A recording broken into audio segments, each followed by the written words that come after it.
నమస్తే, welcome to our channel. నేను సౌజన్య. ఆంధ్రప్రదేశ్లో ఇసుక మాఫియాకు సంబంధించి ఈ న్యూస్ అనేది కేంద్రంలో ఉన్నటువంటి జిఎస్టీ దాకా వెళ్ళింది. సో ఇప్పుడు వాళ్ళు ఆంధ్రప్రదేశ్ రాష్ట్రాన్ని దానికి సంబంధించి వివరణ ఇవ్వాలని కూడా కోరడం జరిగింది. మరి దీనిపైన ఆంధ్రప్రదేశ్ ప్రభుత్వం ఏ విధంగా స్పందించబోతోంది ఏంటి? ఈ అంశానికి సంబంధించి మనతో మాట్లాడడానికి, వారి విశ్లేషణని మనతో పంచుకోవడానికి ఈరోజు మనతో పాటు ఉన్నారు senior journalist, senior political analyst CS Rao గారు ఉన్నారు. వారితో మాట్లాడదాం. నమస్తే అండి. నమస్తే సౌజన్య. ఆంధ్రప్రదేశ్లో ఇసుక మాఫియా ఏ విధంగా ఉందని మనందరం వార్తల్లో వింటూనే ఉన్నాం. సో ఈ విషయం కేంద్ర జిఎస్టీ దాకా వెళ్ళింది. సో అక్కడ వాళ్ళు దానికి సంబంధించిన డైరెక్టర్ ఎవరైతే ఉన్నారో ఆంధ్రప్రదేశ్ రాష్ట్ర ప్రభుత్వాన్ని వివరణ కూడా కోరారు. సో దానికి సంబంధించి వస్తున్నాయని చెప్పేసి వార్తలు వస్తున్నాయి. ఇది ఎంతవరకు వాస్తవం? సో మరి దీనిపైన ఆంధ్రప్రదేశ్ ప్రభుత్వం ఏ విధంగా స్పందించింది అంటారు?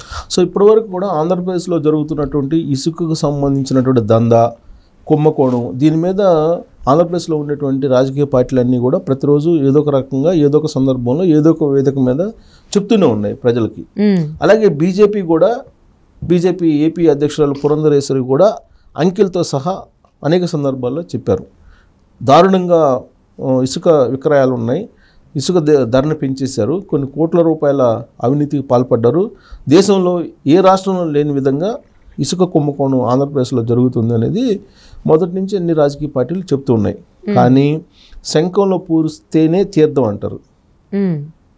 సో శంఖంలో పోస్తే తీర్థం అంటారు కాబట్టి ఇప్పుడు ఇలా అవినీతి పాల్పడ్డారు అని నిర్ధారించడానికి కేంద్రం రంగంలో దిగింది. ఇప్పుడు కేంద్రం రంగంలో దిగి కేంద్ర సంస్థ చెప్తే అప్పుడు పబ్లిక్ నమ్ముతారు. లేదంటే విపక్షాలు ఏదో సాధారణంగా ఏదో వీళ్ళు రాజకీయపరమైన విమర్శలు చేస్తుంటారని చెప్పి లైట్గా తీసుకునే అవకాశం ఉంది. కానీ ప్రజలు కూడా ఆలోచిస్తున్నారు. ఎందుకంటే కళ్ళెదురు కనిపిస్తుంది కదా, గతంలో ఇసుక ఎంత రేటు ఉంది, ఇప్పుడు ఎంత ఇసుక రేటు ఉంది, అసలు ఎవరు ఎక్స్కావేషన్ చేస్తున్నారు అంటే ఇసుక తవ్వకాలు ఎవరు చేస్తున్నారు అనేది కళ్ళకు కనిపిస్తుంది కదా. వాస్తవంగా టెండర్లు వేసి ఒకే సంస్థకి ఎప్పుడు కూడా ఇవ్వరు, గతంలో ఎప్పుడు జరగల. కానీ జగన్మోహన్ రెడ్డి ముఖ్యమంత్రి అయిన తర్వాత జేపీ వెంచర్స్ అనేటువంటి సంస్థకి టెండర్ వేసి వాళ్ళు అనుకున్నటువంటి రేటుకి మొత్తం టోటల్గా ఆంధ్రప్రదేశ్లో ఉన్నటువంటి ఇసుక రీచులన్నింటినీ కూడా అప్పచెప్పడం జరిగింది. అక్కడే కుంభకోణానికి సంబంధించినట్టు పునాదులు, బీజాలు పడ్డాయి. ఆ తర్వాత ఇంకా వాళ్ళు ఇష్టం వచ్చినట్టు చేసుకుంటూ వచ్చారు. అయితే ఇక్కడ కుంభకోణం జరిగింది, దాదాపు 2,000 కోట్ల రూపాయలు అవినీతి జరిగింది, 2,500 కోట్ల రూపాయలు అవినీతి జరిగింది, 3,000 కోట్ల అవినీతి జరిగింది, ఇలా చెప్పుకుంటూ వస్తున్నారు. కానీ ఎంత జరిగింది అనేది నిర్ధారించడానికి ఎవరో ఒకరు కొంచెం అథెంటిక్ డిపార్ట్మెంట్ ఉండాలి. ఇప్పుడు ఈ వ్యవహారం కేంద్రంలో ఉన్నటువంటి జిఎస్టీ విభాగానికి వెళ్ళింది. ఈ జిఎస్టీ విభాగం ఏం కోరిందంటే, జగన్మోహన్ రెడ్డి అధికారంలోకి వచ్చినప్పటి నుంచి గత ఆగస్టు వరకు ఎంత ఇసుకను అమ్మారు అనే దాని మీద మాకు వివరాలు కావాలి అని చెప్పేసి గనుల శాఖ డైరెక్టర్గా ఉన్నటువంటి వెంకటరెడ్డిని అడగడం జరిగింది. ఈ గనుల శాఖకు సంబంధించినటువంటి డైరెక్టర్ వెంకటరెడ్డి జిఎస్టీకి లెటర్ రాశారు.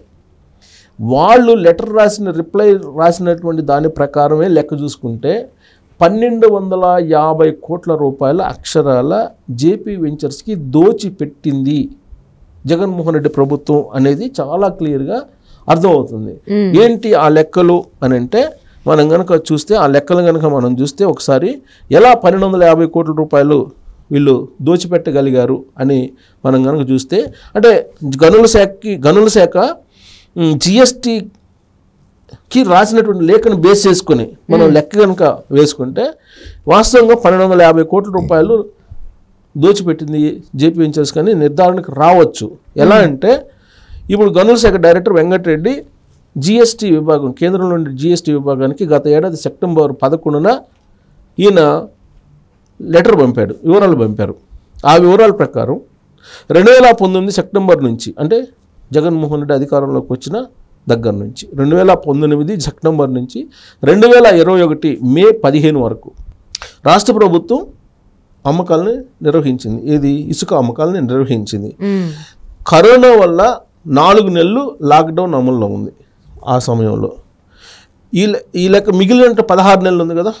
అంటే ఇప్పుడు మనం 2019 సెప్టెంబర్ నుంచి 2021 15 వరకు ఈ 4 నెలలు లాక్డౌన్ ఉంది. ఈ 4 నెలలు మినహా మిగిలిన 16 నెలల కాలంలో 1900 కోట్లు 1900 crores 1900 కోట్ల విలువైన ఇసుకను అమ్మామని చెప్పి జిఎస్టీ విభాగానికి ఆంధ్రప్రదేశ్ గనుల శాఖ డైరెక్టర్ వెంకటరెడ్డి రాశారు లెక్క.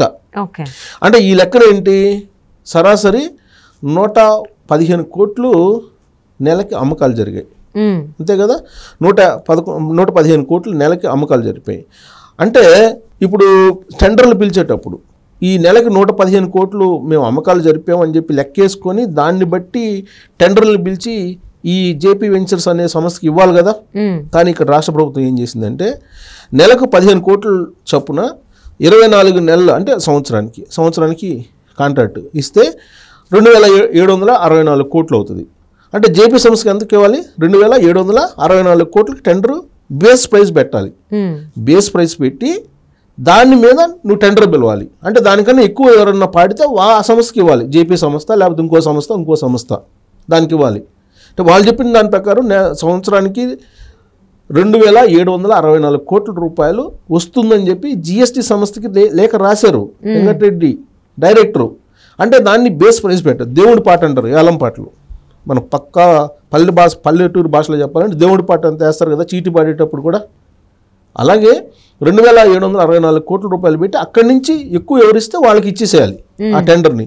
కానీ ఇక్కడ జరిగింది ఏంది, కనీస అమ్మకంలో ప్రైస్ పెట్టాలి కానీ ఏకంగా 1250 కోట్లు తీసేసేసి రాయితీలా అంటే ఇచ్చేసి 1200 కోట్లు తీసేసి బేస్ ప్రైస్ 1528 కోట్లు పెట్టింది. అంటే 2764 కోట్ల రూపాయలు బేస్ ప్రైస్ పెట్టాల్సి ఉంటే 1528 కోట్ల రూపాయలు బేస్ ప్రైస్ పెట్టి టెండర్ పిలిచారు. అంటే 1250 కోట్ల రూపాయలు స్వాహా అంటే పక్కదావ పెట్టించేశారు. అంటే జేపీ వెంచర్స్ వెనకాల వైఎస్ఆర్సీపీ నాయకులే ఉన్నారనేది ఆల్రెడీ అదొక ఆరోపణ ఉంది. సరే, ఆరోపణలు మనం వెళ్తలా.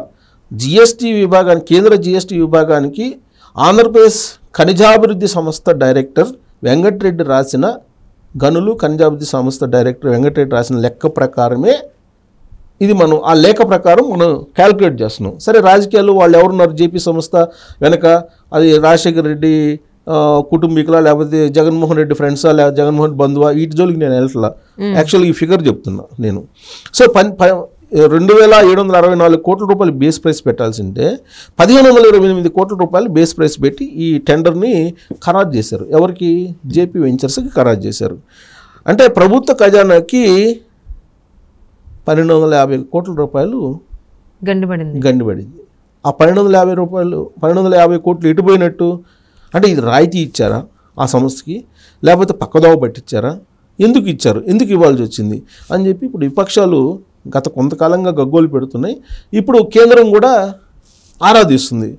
సో ఇప్పుడు సంవత్సరానికి అంత నీకు 1250 కోట్ల రూపాయలు నష్టం వస్తే ఇప్పుడు 2 years అవుతుంది టెండర్ ఇచ్చి. 2 yearsకి ఇప్పుడు 2 yearsకి కలిపి 1500 కోట్లు చెల్లిస్తామని చెప్పి జేపీ సంస్థ ప్రభుత్వానికి అంగీకారం తెలిసింది. ఇది 2 ఏళ్లకు కలిపి 1500 కోట్లు చెల్లిస్తామని చెప్పి అంగీకారం చెల్లిస్తామని టెండర్ వేసి చివరకు ప్రభుత్వానికి 1000 కోట్లు ఇచ్చింది, 1000 crores ఇచ్చింది. అంటే ఇంకా ఇక్కడ కూడా మళ్ళీ ఒక 500 కోట్లు నొక్కేశారు. అంటే ఇది ఇప్పుడు 500 కోట్లు ఇంతవరకు చెల్లించలే. అంటే ఇక్కడ ఒక 500 కోట్లు నొక్కేశారు, అక్కడ ఒక 1250 కోట్లు నొక్కేశారు. టోటల్గా 1750 కోట్లు. మరి ఏమైంది అనేది చెప్పాలి, రాష్ట్ర ప్రభుత్వం చెప్పాలి. ఎవరికి చెప్పాలి, కేంద్ర జిఎస్టీ విభాగానికి చెప్పాలి.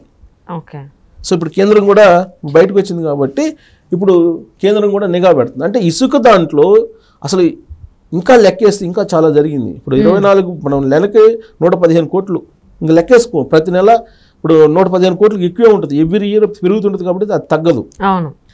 సో ఇప్పుడు వాళ్ళేమో యాక్చువల్గా 2764 కోట్లు సుమారుగా ఇవ్వాల్సిన దాన్నేమో దాన్ని 1500 కోట్లకి ఇచ్చేసారు. అక్కడ ఒక 1250 కోట్లు.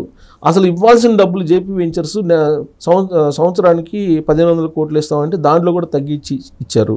అక్కడ ఒక 500 కోట్లు తోసేశారు.